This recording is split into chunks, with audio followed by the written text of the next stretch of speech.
আজকে আমাদের গন্তব্য হচ্ছে দবিরগঞ্জ, সেই বিখ্যাত হাঁসের কালাভুনা খাওয়ার জন্য।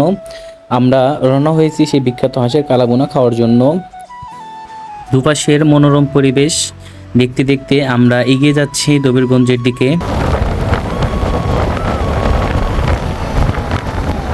আমরা এখন দাঁড়িয়ে আছি সেই বিখ্যাত হোটেল সিনহার সামনে। হোটেলে ঢোকার পরে আমরা প্রত্যেকজন এক প্লেট করে সাদা ভাত অর্ডার করি। অর্ডারের সাথে সাথেই সাদা ভাতটা চলে এসেছে। তো ভাতের কোয়ালিটি খুবই ভালো ছিল।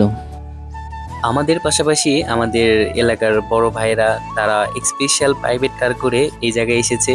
তো আসার পরে তাদের সাথে দেখা হইলো। তো কথা বলতে বলতে চলে এসেছে সেই কাঙ্ক্ষিত মুহূর্ত, সেই বিখ্যাত হাঁসের কালাভুনা, যার জন্য আমরা 30 কিলোমিটার পথ পাড়ি দিয়ে এসেছি সেই বিখ্যাত হাঁসের কালাভুনা। প্রতি বাটি হাঁসের কালাভুনার প্রাইস ছিল হচ্ছে 200 টাকা করে।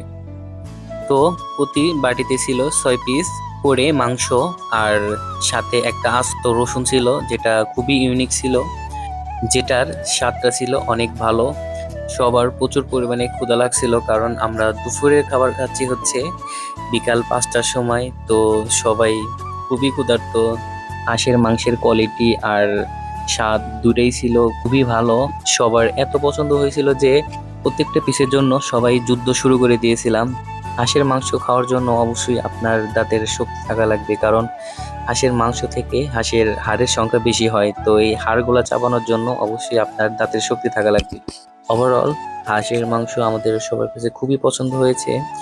হাড্ডি চাবানোর ক্ষেত্রে আমাদের খুবই ভালো মানের যুদ্ধ করতে হয়েছে, তবে মাংসের কোয়ালিটি এবং স্বাদ কিন্তু দুর্দান্ত ছিল, যা আমাদের সবার খুবই পছন্দ হয়েছে।